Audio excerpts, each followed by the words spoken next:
And so Kafka Streams is running these, very, very mission critical workloads for certain companies. The main limitation of the topology test driver is that it mimics an input topic with a single partition. It's a mountain to climb, but if you really want it, you can get it. Hey, Tim Berglund here. Welcome to another episode of the Confluent Developer Podcast. Kafka Streams turns 10 years old this year. That's 2026 for the kids at home. And who better to celebrate its birthday with us than Matthias Sachs?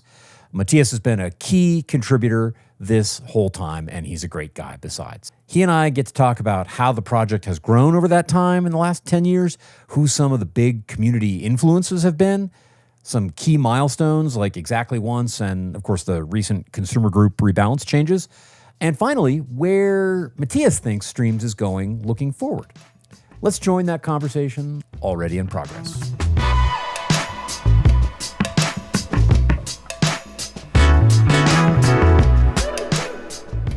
Hey, Matthias. Welcome back to the show. Hello, Tim. Thanks for having me. I'm always excited to be here. Now, we're recording this, I want to say it's May 13th, 2026, and something very special is going on right about now. Kafka Streams is turning 10. So who better to talk to than Matthias Sachs? Well, I would say it's a broad community. I mean, I did a couple of things, but obviously it's always a village, not a single person doing things like that. And that's a key point. This is an open source project, and there are a lot of people who have contributed to it. And I kind of want to ask you about that. But what's it like here on the 10th birthday of this thing that you've given a good chunk of your career to? Yeah, it's very exciting. I mean, I actually was not even realizing it for a long time, and a couple of weeks back, it's kind of, oh, wait, it's going to be 10. This is great. We need to celebrate. And yeah, it's super exciting. I mean, when we started this project, I would not have thought that we might, come this far. And also the growth of the community in general and the customers and use cases we see, it's just been a wild ride. And I also learned a ton about distributed systems and stream processing. Especially at Confluent, we always had a very strong engineering team. So that was also, a real good learning experience for myself. And now we also have a good team. Confluent is investing a lot in Kafka Streams nowadays. We grew the team in the last year. We basically doubled it. We are going full steam. Okay. I love that.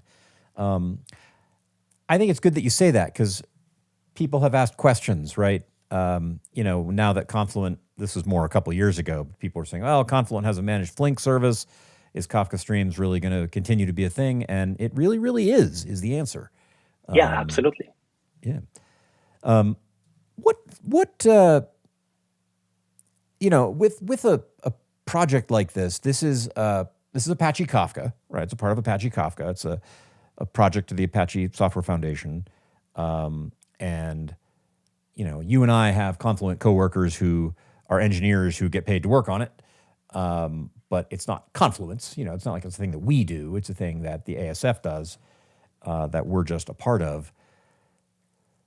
Talk about, who would you celebrate, or what kind of contributions would you celebrate that come from the community, whether Confluent or not, like especially people outside of Confluent. What are some of the cool things you've seen? Yeah, there's so many. Very, very hard to pick. One thing top of mind that is something we started in the last 2-3 years is we collaborated much more closely with Michelin. So Michelin is a very heavy Kafka Streams user, and they actually built some scaffolding around Kafka Streams to make it easier internally to use. And they open sourced this as an own standalone open source thing on GitHub. And we learned about it and we said, hey, this is great stuff, but this should not be outside of Kafka Streams. We want to have this in Kafka Streams. And now they're contributing KIPs, and we are merging these things in, right? So one example is improved exception handling that landed already. We also added a dead letter queue that was also part of their project that is now a feature in Kafka Streams. At the moment, they have a new KIP to extend the topology test driver. That is also very exciting. So as a main limitation, the topology test driver is that it mimics an input topic with a single partition. So you can't really test multi-partition setups, your keying strategies and stuff like that. And so they propose to make the test driver multi-partition aware. It might be obvious just from the name, but for anybody who's not an active Kafka Streams user, tell us what topology test driver is. It's basically a unit test utility that mimics a Kafka Streams runtime, where you say, well, I have my Kafka Streams topology. That is where the name comes from. And well, you have a test driver. So you basically say, I create input topics and I create output topics. And then I send data into the input topics and I can get the data of the output topics and can I make my assertions on top of that, right? And test my business Assert logic. That the data coming out of the outputs is what it should be. Exactly. And otherwise, it's very hard to test, right? This with having this external tool. And then before that, people would basically spin up like test containers or whatever, right? And, run against the real Kafka cluster, very heavyweight. And now it's a unit test utility with millisecond latency, right? Basically, you pipe it through and you immediately, so you have very, very quick testing. That is what we want. I love it. And yeah, I've heard of that limitation before. This has been a thing that has pushed people into test containers. Exactly. Which is good. I mean, you want a mix of both, right? It's integration tests and unit tests and everything. That's a old distinction that is still a very valid one. But you really want stuff that will run quickly to give you good feedback. Yeah, absolutely. Of course, to give the AI agent good feedback on whether its code is correct. Yes, absolutely. Yes, that's one of the things. I mean, what else came from the community? As I said, especially in the last, I would say, 12 months, we saw actually a huge spike in community contributions. And at the moment, we're a little bit overwhelmed to review all the KIPs and, trying to catch up. But what is sad because... Why has there been a huge spike in contributions? I don't know. Maybe there is some agent helping. I don't know. Maybe those are AI PRs. I don't want to sidetrack you on that, but I mean, I think it'll be a question folks are interested in. As a reviewer of those PRs, have you seen? I mean, you're seeing volume, and all things being equal, that's good. That's engagement from the community. Is it AI slop? Are they bad? Are they not thought out? I mean, what's the quality like in the face of the volume? Yeah, so far I wouldn't say it's negative. I mean, we have seen one or two PRs, or I personally have seen one or two PRs, or maybe a little bit more. Very clearly, like AI slop, it's kind of somebody changed 10,000 files. And it's just like, okay, this is not going to happen, right? But overall, not a problem. I mean, from the things I see, I could not even necessarily tell this is AI generated code. So quality is good, and I mean, we keep the review high. So it's fine. Good. That is really good to hear. 10,000 files, yeah. And your comment is, could you rebase that into one commit? Yeah, something like that. Still not merging it. Yeah. Also, some PRs where it's totally unclear what the PR actually does. There's no PR description. It just pushes code and kind of, what is this about? And then there's also no response from the contributor, and we let it sit for a couple of weeks, and then we just close it. Yeah. Well, I mean, that's open source, right? It's exactly. You're a extremely high profile open source project. There's going to be a distribution, probably a power law distribution of quality there, with a few really good ones and a lot of not good ones. Or maybe it's normal. I don't know, but that's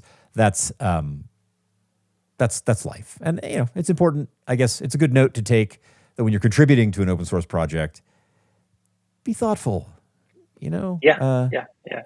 Prepare, like it's like you cooked dessert for somebody. Here, I made this for you.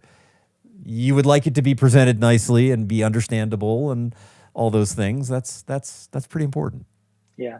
And overall, that worked in general. For example, we did a larger KIP, actually 2 KIPs that are shipping with the upcoming 4.3 release to add headers support for state stores in Kafka Streams.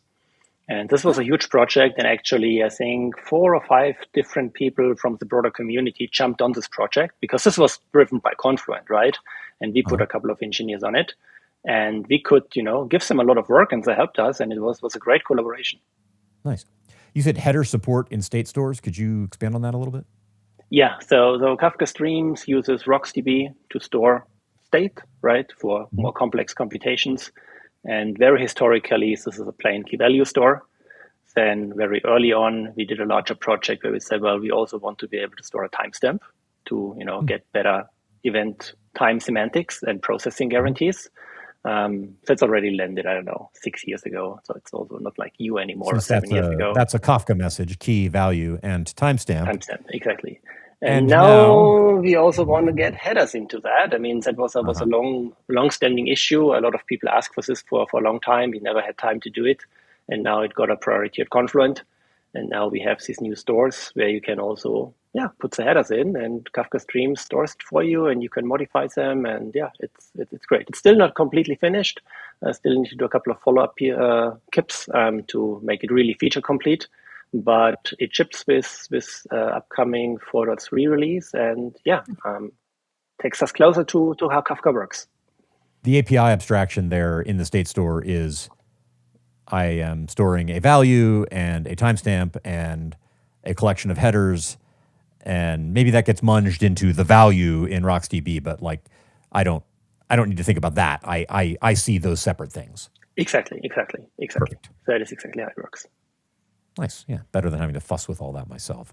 Yeah, exactly. And some people did it, right? I mean, especially when you fall back to the processor API, you can do all these things yourself because you can define your custom value type, right? And if you want to add headers, you can add headers to it. But it's obviously not pleasant and a lot of boilerplate code and scaffolding you don't want to deal with. Right. Because the processor API life is a lot more, you're probably thinking about the state store access more. Now, a quick word from our sponsor. Confluent Developer, the podcast, is brought to you by Confluent Developer, the website, which has everything you need as a developer of data streaming systems. And it's completely free. We've got curriculum, hands-on exercises, executable tutorials, the online data streaming engineer certification, also free, a way to find a meetup near you, those are free. Everything is there.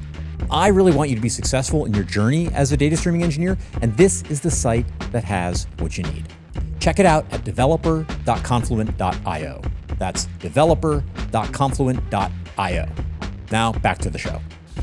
And let me, I want to set that up a little bit, because again, we're just talking like everybody knows Kafka Streams really well. And if you're listening to this, you may not, and I want you to be able to learn from Matthias if you don't. So, there are, and I'm gonna say some stuff, and you correct me if I'm wrong, or just tell me I'm right.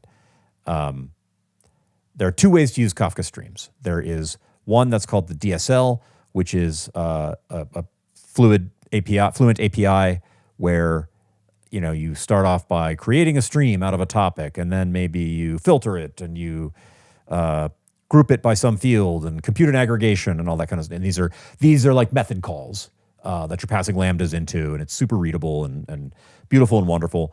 And some of those might be stateful, and so they're using the state store, but you don't have to worry your little self about that. That all just gets done, and then you spit out the results into an output topic. Then there's the processor API, which is the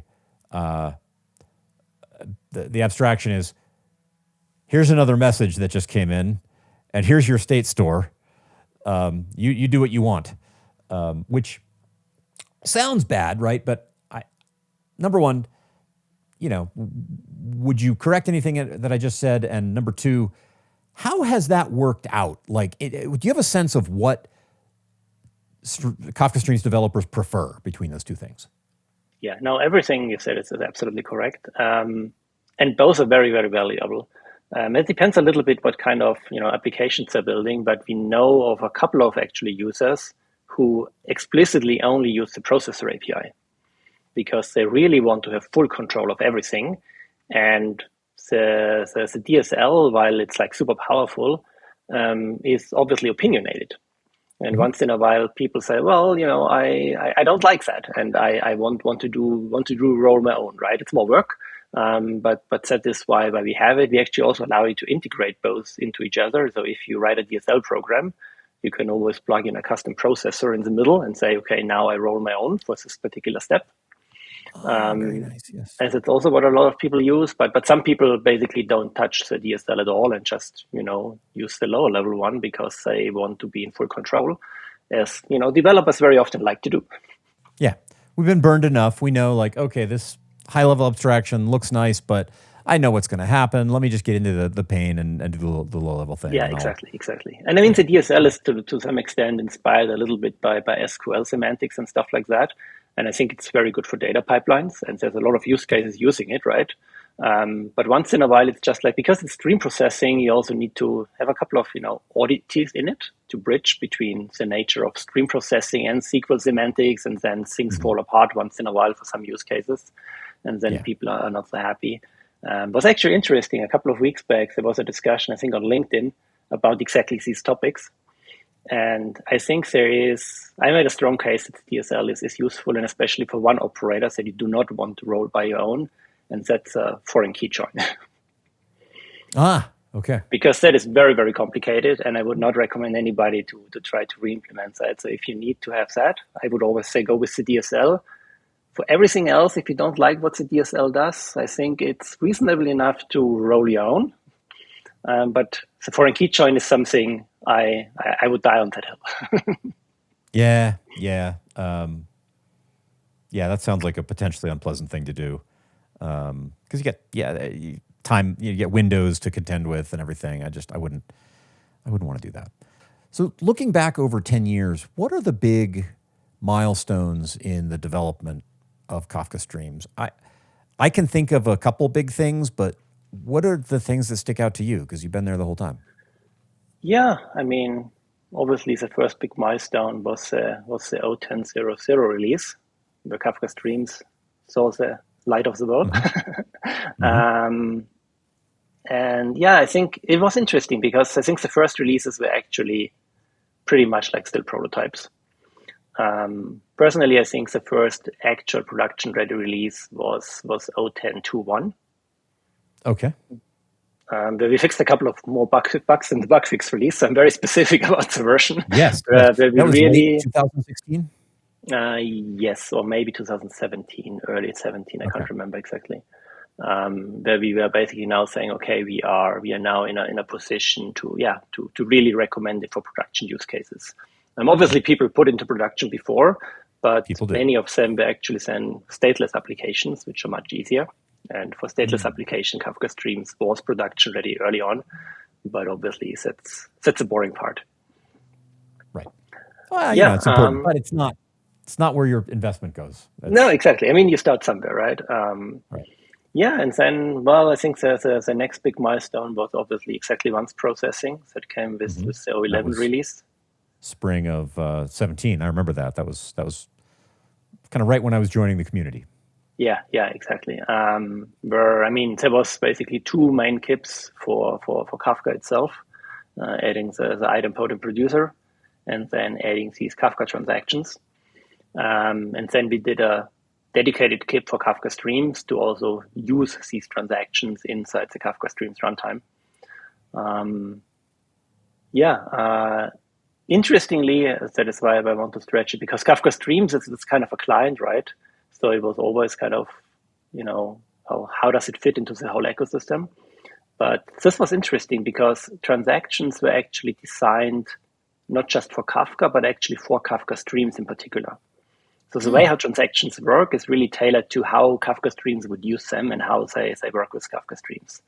And that also shows the importance of Kafka Streams in the ecosystem, because it's not that, Kafka brokers doing whatever they do, but actually Kafka brokers also changed for Kafka Streams to make sure the Kafka Streams works the way it is supposed to be. And that was the first major kip where we got changes in the broker that really are tailored for Kafka Streams. Gotcha. And there was another one recently, right? With there was exactly once, and the latest one is KIP 1071 with the Streams Rebalance Protocol. Yeah, I mean, this is a huge milestone. Maybe we can talk about this at the end, because that takes a little longer. Okay, we'll hold off. Okay, yeah. Then the other part was the new incremental rebalancing protocol. So it was actually a pain for everybody anyway, for plain consumers as well, but in particular for Kafka streams. But with this protocol, we could build more advanced features like warm-up tasks and high availability assigner, and this served Kafka streams very well to make the assignment more smooth. So the main problem is really if you have a consumer application, you assign partitions, right? And reassigning a partition from consumer A to consumer B is pretty much straightforward. You tell the one consumer, hey, stop. They commit the offsets, you get the partition back, and you give it to the new one.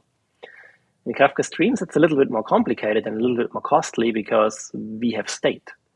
So if you say we move a task from one instance to a different instance, since the new instance says, I don't have the state store yet. So we assign it. The first things they do, they go to the changelog topic and reread the data to rebuild the state, and then they can continue processing. And that's a time-consuming process, right? Mm-hmm. And so the idea of the high availability assigner was to change this behavior and say, well, instead of revoking the task immediately, we first put what we call a warm-up on the target. And then this warm-up task would preheat the state store. And when it's ready and the state is ready, then we do another rebalance. And then we say, okay, now you revoke it. And then we give it to the other guy. And the other guy is already ready to take on processing. Gotcha. So messages can be processed immediately. Exactly. So you have obviously a latency now when you say task A goes from one member to a different member in the group because it needs to preheat the state. But you have zero downtime, and that's a great thing, right? But this was complicated, and all these changes in the consumer protocol were necessary to build these things.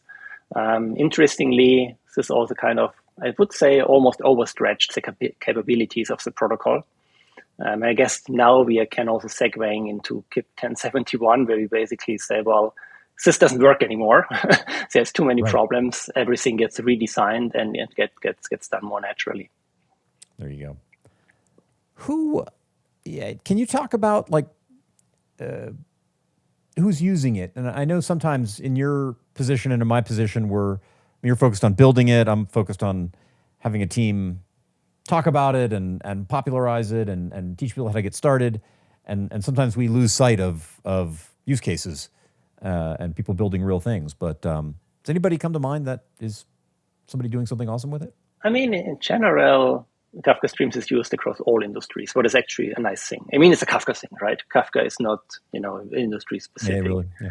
And we work with telecommunication providers, right? And, logistics, bank, insurances everywhere.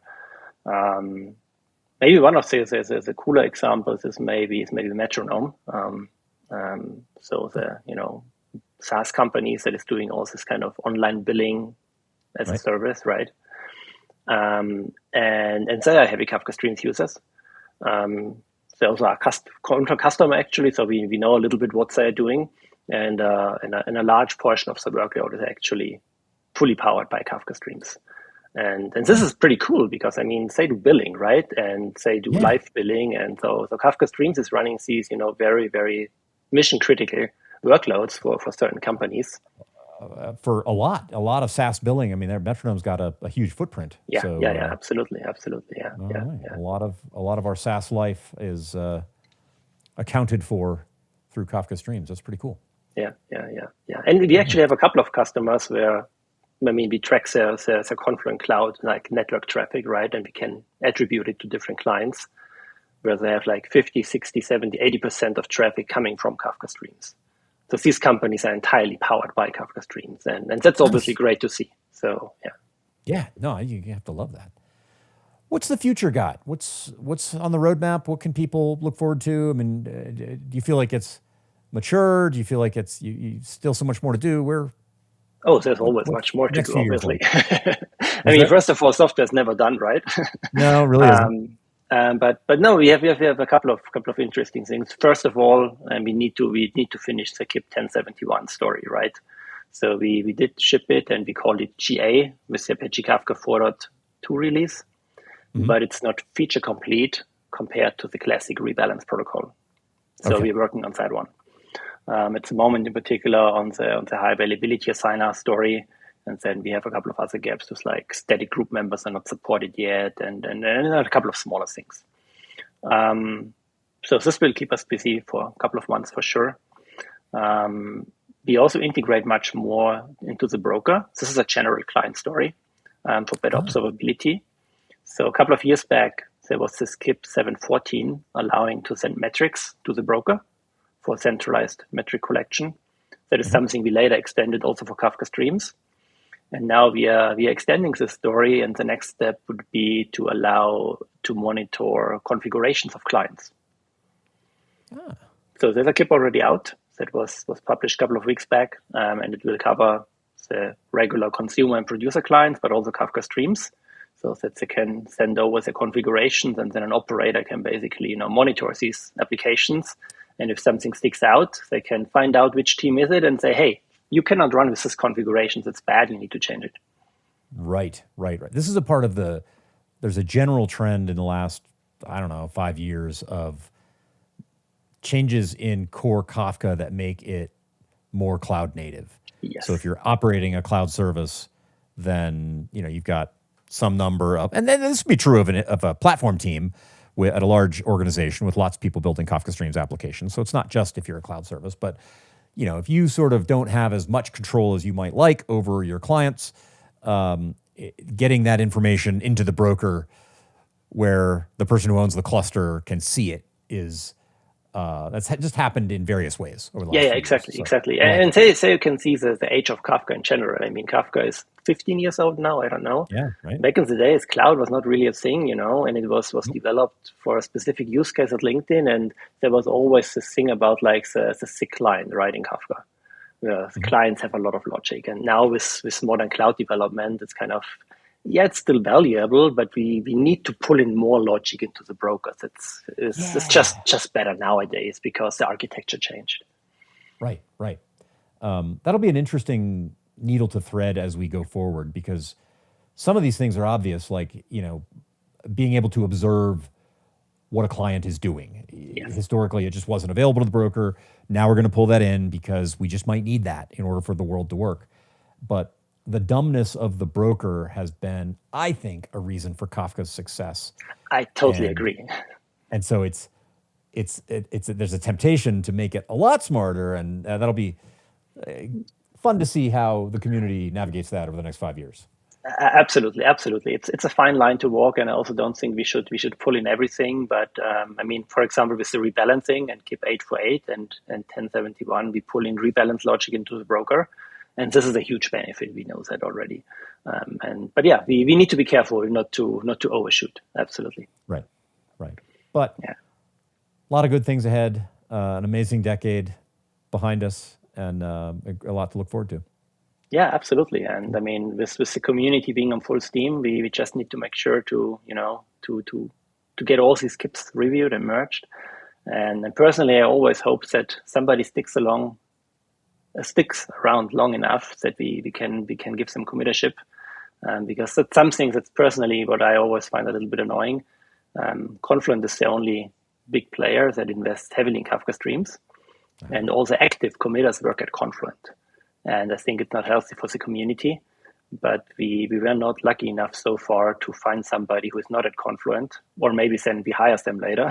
That also happened, to give some committership and focus on Kafka streams. I think that would help significantly the broader community, because at Confluent we always have our own priorities, and there's a lot of good stuff coming from the community, and very often we don't have time then to do it. So if you're a contributor and if you say, hey, I want to do this, let us know. We would be happy to work with you. It's a mountain to climb, but if you really want it, you can get it. My guest today has been Matthias Sachs. Matthias, thanks for being a part of the Confluent Developer Podcast. Thanks for having me.